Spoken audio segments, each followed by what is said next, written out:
Would you pay $30,000 extra for a home? Well, that may be what your low credit score is actually costing you. I'm Ben Dodd, I'm a certified credit expert, and I'm here to explain how much a low credit score could be costing you.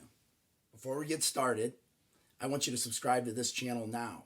The reason why is I don't want you to miss notifications the next time my credit videos come out. So to compare a situation on what low credit scores and how they can cost you. Let's take, for instance, you have a 720 credit score, and let's compare it to a 620 credit score. But let's look at a pretty common scenario. So you'd have a $150,000 mortgage. Maybe you have an auto, it's around $35,000, and then you're running about $25,000 in credit card debts. Well, the big difference here is that you might actually get a decent rate on your mortgage, but it won't be the best. Maybe it's 5% instead of 4%. And you've got a car loan, and because of that low credit score, which it does greatly affect auto loans, is at 10% versus what a good interest rate might be around 3%. And then your credit cards are all going to come in at over probably 20%, and average on a low credit score, you're going to get the max interest rate on credit cards, which could be up to 29.95%. So those are some pretty big differences compared to somebody with a 720 credit score, which they'll get the lower interest rate on credit cards and autos. So for the sake, let's compare that, and we can take a look at what it's actually costing you. So let's look at those consequences and what the actual costs are associated with having low credit scores. And again, we're talking about comparison of 620 maybe to a 720 credit score. So that one extra percent I talked about on the mortgage or on a $150,000 home could actually cost you somewhere around $35,000 over the life of the loan. So that's a pretty drastic difference just for 1 point of interest on a mortgage. And keep in mind also, we're just talking about the big three: mortgage, car, and credit cards. You still have to get homeowners insurance and auto insurance that goes along with that. And again, that's greatly affected by your credit score as well. I've seen that be anywhere between $200 to $400 a month in savings as well. So that's a huge difference right there. Not to mention the quality of insurance. So $35,000 you're already into extra on the mortgage. If you're running those higher interest credit cards, just to even pay those down is going to cost you a significant amount more. Minimum payments on it, if you're only making the minimum payments, you may never pay it off. It may just cover that high interest. So even if you add a little bit more, it's not gonna pay it down really that much quicker. And it's simply because this interest rate is big. It's compounding daily, and we call it the revolving monster. Once you get in that credit card trap of that higher interest, and you're using these credit cards, you're gonna spend a lot of money to pay those down. And then even on an auto, $35,000 car is pretty common price for an auto for just even a medium priced auto. And if you're in that 7 to 10% range, which is definitely what you're going to be in at the 620 credit score, you're missing out on $3 to $5 a day. And on a car note of 60 months, which is 5 years, it's very common these days. You're looking at another $5,500 to $9,000 over the life of the loan, and that's a lot. So $35,000 car, you're actually paying up in the upper 40s, and that's a big difference, especially when a car is a depreciating asset. So it's definitely costing you a lot of money to have a lower credit score.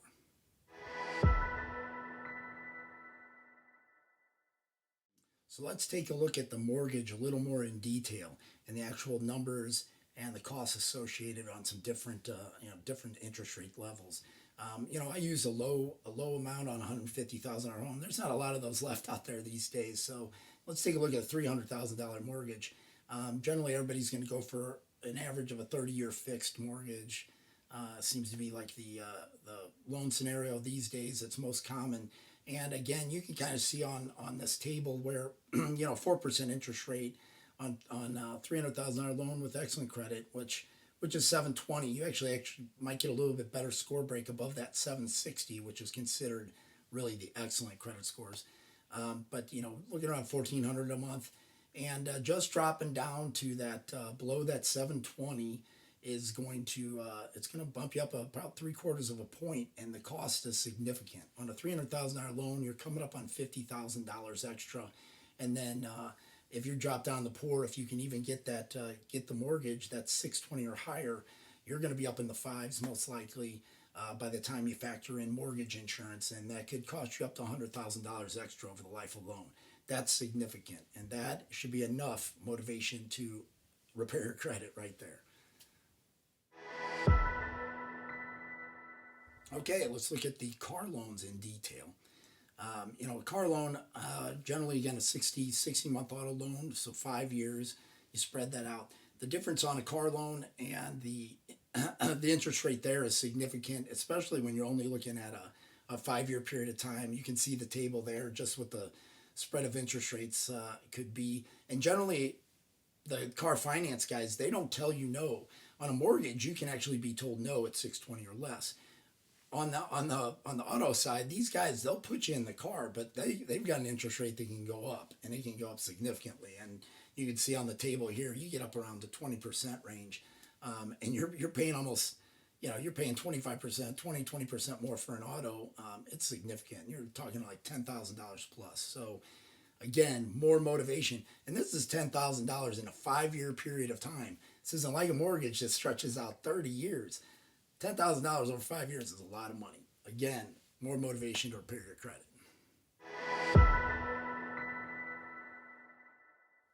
Okay, so now let's look at the impact on credit cards a little more in detail. And this is really important because it's something that the majority of us could use possibly every single day. That mortgage we just are making payments on, but we're changing the balance on these credit cards, daily, and that interest accrues and is applied in a little bit different way than that mortgage would be, or that simple interest loan on that auto. So that interest is really, it's compounding, and it really can affect you. And when you see it in this table, it's amazing to see the drastic amount that you're paying and the extra amount and the differences there. Generally, people with anything with a in the 600 range, low 600 range, they're going to have a 25% credit card most likely. That's a lot to pay on your balances. And as you can see on the table here, we're actually being kind of easy on people, but it could cost you an extra $8,000, and that's a year.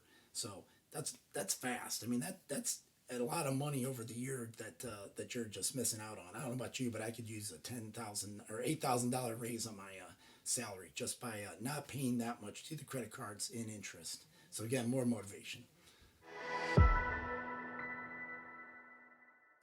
So we've seen the examples of what it could cost you to have lower credit scores. We've all heard the credit card horror stories and getting caught in them. It's a big source of people getting people in financial distress. But what do I do? Okay, yeah, I know it's costing me extra. I know that low scores are hurting me. I've seen the proof, but what do I do? Well, there's a couple of things. The first thing to start, obviously, is what's causing me to get these lower interest rates at your credit.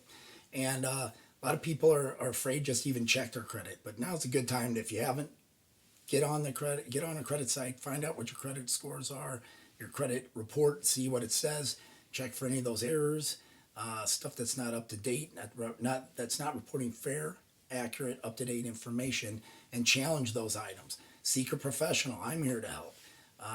Get advice and make sure the advice is from the right place. But really, attacking your credit and credit score is going to be the first thing you want to do. That would in turn end up lowering those interest rates.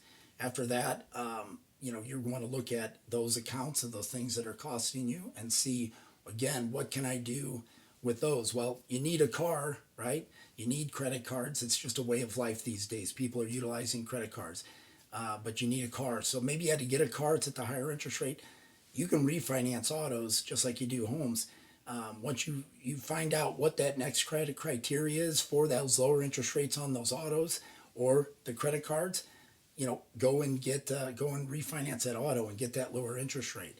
I mean, you might save $200, $300, $400 on that auto payment alone, and you could take that extra money you save. You could apply that to the balances of credit cards as well, which will help reduce the balances on those high interest credit cards. Then you can obviously apply or try to ask them to lower the interest rate on the credit cards, which is a great way to do that as well. So there's some things you can do right away. So we were talking about credit cards, but maybe I didn't go into detail enough. Well, you're in luck. because I have an ebook which details everything about credit cards. It'll talk about which ones to get, how to use them, best practices for paying them, and how to pay them down and pay them off. And everything's in there, and you can click and get it now. Hey, thanks so much for watching my video. I hope you found it informative. Again, don't forget to like, share, and then comment. And if you've got some ideas or topics you want to hear more about, go ahead and put those in those comments. I'll read every single one of them. I'll do my best to get to those, and I'll come up with a video, put that out so that you can have that information just for you. I appreciate it.